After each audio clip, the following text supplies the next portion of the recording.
Well, good evening, everyone. Tarpo here for another video, another rambling rant in the evening. I've decided to sit down here and discuss some interesting subjects, at least interesting to me. So maybe you're interested, maybe you're not. Totems and wands, crystals, healing powers and energies, and holding power or value or some sort of energy within an inanimate object, such as a stone. It's one of those discussions that I've had several times in the past with people as to whether the object itself has the energy, or the person is using it to channel energy, or the person merely has energy, the object does nothing, or if there is no energy and everything is being created by the mind. Now, I'm of the mindset that the neurons and the way that they wire together creates our reality, and the more we lean towards believing certain things, the more we're likely to believe certain things are true, and the more justification we'll have for believing that. And when it comes to items or totems, as they call them, I don't really have an argument against totems. I think that they're very important. I've mentioned in videos in the past that I didn't believe that objects really held any energy, but it was more of the person. But I'd like to be a little more specific. I do have what you might call, I guess, a puja table, I'm not sure how you pronounce it, but a small table where I keep my trinkets and whatnot, and it's been sitting up for a while, but I just put it back down. I have a matching meditation bench or kneeling bench. Works great for people who can't cross their legs very well when they meditate. And I've gotten so into it that I almost fell into my pond one day because it's really easy to almost fall asleep. But I wanted to show everybody some of the trinkets and stuff that I have from my past, for what it's worth, to explain where I'm coming from with the power of items. And these things are kind of, personal to me, but I figure I'll share it because, hey, what the hell. Right here we've got, Buddha, the fat Buddha, Hotai, Siddhartha Buddha, Hotai, whatever you want to call him. The fat stomach represents happiness. Some people say it represents wealth, but wealth is happiness. Happiness is wealth, I should say, and well-being. And this was a bong I bought when I was like 18. It actually has 2 holes in the back. It's a hookah, but I use them as my little table buddy. And I have this little pouch that I sewn many years ago, I don't remember when, out of deer skin, and it has my earth symbol on there. And these are the little things that I feel hold energy for me. Over here, this is a piece of, it's calcite and fluorite with pyrite, as well as these other types of quartz crystals on them. And it's a really cool stone. I got it from a roadside vendor that goes to the Rock and Gem show down in Arizona, and he brought it back, and I got it for like $23 or something. So just a really beautiful specimen. And over here I have what you might call a rosary, and Buddhists use rosaries as well. Mine has 44 beads on it. Everybody has their own choice of the number of beads. And here I have a calcite, I think it's a selenite wand, and it's supposed to be really good for massage. It's very rounded, and I use it just for, relaxation. And in the other end, it has a different type of stone. At the moment, it evades me what it is, and I hooked them together with some clay. Excuse me. Over here is, this is a Mount St. Helens ash. Little container that's made from Mount St. Helens ash. And they sold these, my wife got it, and inside I've just got a little bit of Palo Santo wood. And this is, of course, just an amethyst crystal that I really like. And then on to the, the interesting stuff, I guess. You might find it funny that I keep a cross. I'm not going to go into the details of why I find the cross so important, because, it's just not worth the time. No, I'm not a Christian. This cross predates Christianity by far. It's not about that. This right here is a marble that my friend Kevin gave to me. It's one of his beautiful pieces of work. He's a great little artist, which is sitting on top of this little jar. This jar was actually bought at the this was bought by a friend of mine named John, who I met on YouTube. He came to visit me and he brought 2 of these as gifts for me and my wife. And he said he's like, oh, it's nothing. I just bought them at the little gift shop, you know, at the airport. But to me it meant a lot. And I keep that. It's an important thing. If you're out there, John, I miss you, bro. Even though we only met once.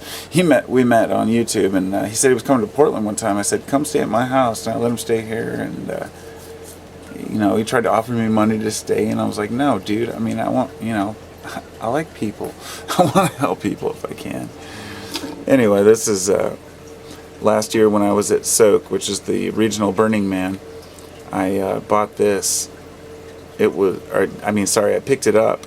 There's a little like booth where you can go and get emergency supplies, everything from condoms to Alka-Seltzer to any water, anything you need. And there was a little thing that just said, please take what you need. And I took that little animal because I was tripping kind of hard, and it was something to look at. This right here, actually, I don't even know why that's in there. It just kind of, it's just a titanium, or it's a ring made of carbide. I actually have a carbide wedding ring, so I had a couple of these. These 2, well, I have 4 rings, and they're all from my grandpa's. And of course they'll be controversial because this one was from my wife's grandpa. I mean, my wife's dad, Walter Otto. And yeah, it's funny. It's he probably made these. They're like resin with these rainbow colors. I actually wear that sometimes. This one right here was, let's see if I can get this out of here. No, it's stuck. This one right here was my grandfather's. It was my dad's. I don't know why this thing won't focus.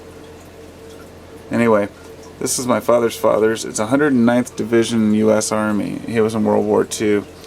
And I keep that because I never really knew my grandpa, and it's something to connect with him. So I have my wife's dad and my dad's dad. And then I also have these 2. These are both Freemason rings. And they are, one's a Master Mason ring. My grandfather was a 32nd degree Mason. There we go, focus. And, you know, you can see the top hat on the side, which stands for good judgment. The gavel over here being whatever, you know, the different symbols, especially, you know, the compass and the square. Over here they have the compass and the square, and I guess they have the compass, and it was set to, I believe, 60 degrees on the Master Mason ring. Anyway, and this one has a trowel. They're beautiful rings, and I'm not a Freemason myself, but I respect the fact that they are. This is just a piece of fluorite because I like the shape. It's an 8-faced amethyst, tiger's eye. Notice all of these are from individual people or places. This one is a dog tag which says, let's see, a prayer for peace. Desert Storm 1/15/91. And one of my friends gave this to me, and his friend's dad made him because he was way opposed to the war. And we all were. The last 2 things I want to show are, first, this pyramid. Now my wife I just got this in the mail today, and this is what inspired me to actually make this video. My wife got it for me for Valentine's Day, but I guess it took a while to come. And it's a pyramid, and it's made out of various types of stone. You know, there's jasper, and it looks like there's some amethyst in there, as well as some of the, where's my other stone? I got this really, really cool stone. I can't find it now. Anyway, gorgeous. And then what came the other day was this. And it's a pendulum. Now, if you've never used a pendulum, the idea is to begin it swinging back and forth, and then ask a question, a yes or no question you already know the answer to, and determine which direction it spins. Usually clockwise, I believe, is yes, counterclockwise is no. And you'd be absolutely amazed at how well this works. And this brings me to really I guess the crux of my discussion, the main point here, which is that the items, the totems you use, it's not necessarily important that they're made of fancy stones or anything, but it really helps because the person who's using the stone tends to have more love for it when it's made from natural products. Obviously, if it was plastic, it wouldn't really be as interesting. And the pyramidal shape is obviously a very important one. This is a really nice one with a nice point, so I don't want to damage it. But here's the thing. The pendulum works on a subconscious level.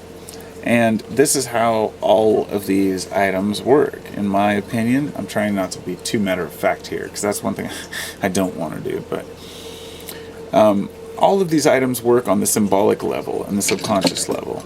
And I guess this is no different. Freemasonry. Freemasonry isn't about controlling the world or a new world order for evil. It's about a purpose for helping fellow mankind. And wearing the rings and being in a group shows people it's their symbol, and otherwise it's their crystal, their way of connecting and putting forth the effort, the intention. If a person needs to become a Freemason to do this kind of charity work, then so be it. I prefer to stay away from large groups because I think that they can be damaging to everyone.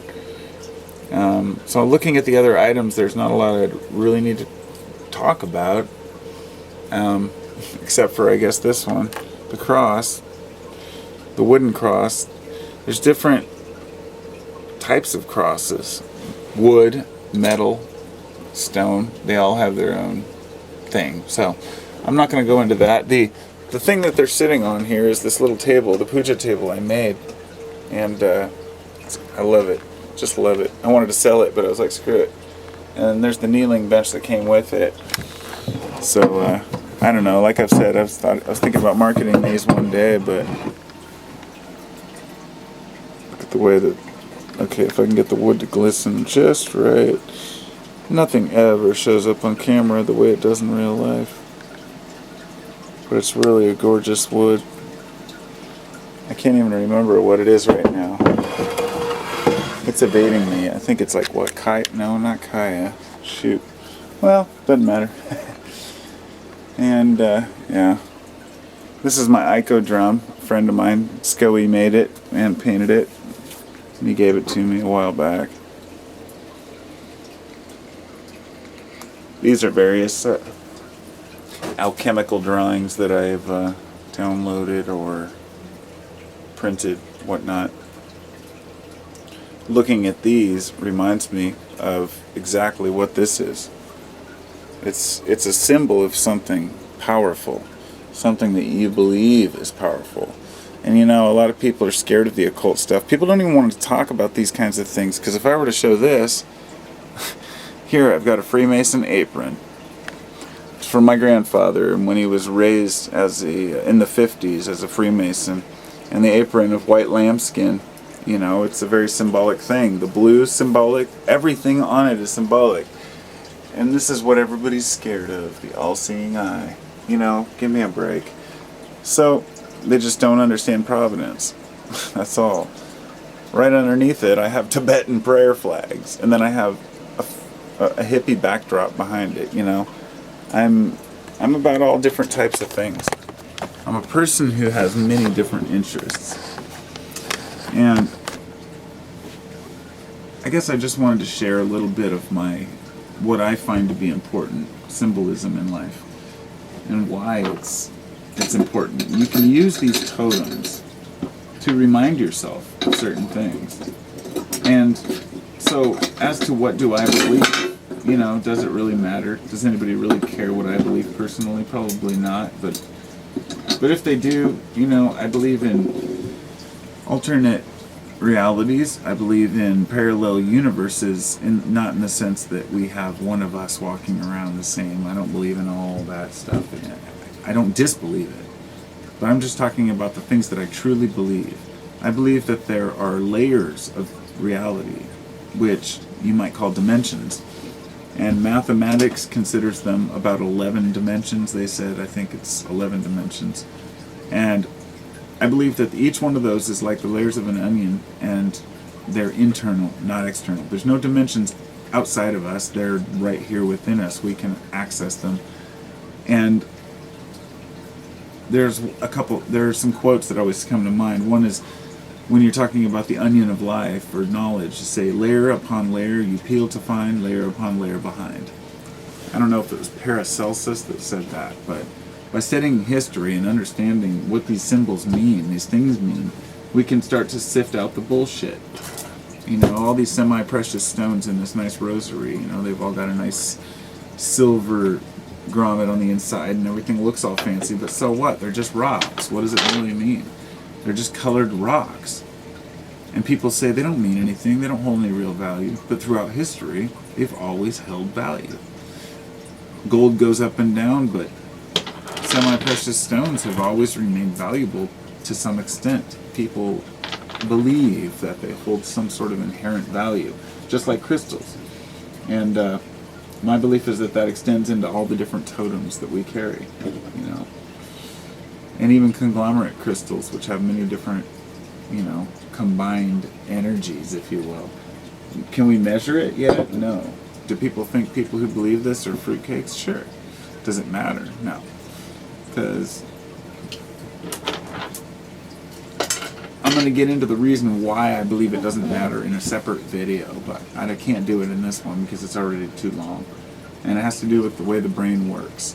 The amygdala, which is the emotion processing part of the brain, and the way it reacts to our experiences, our emotions, and the way we can somehow make ourselves as happy as possible without interfering with anyone else's life.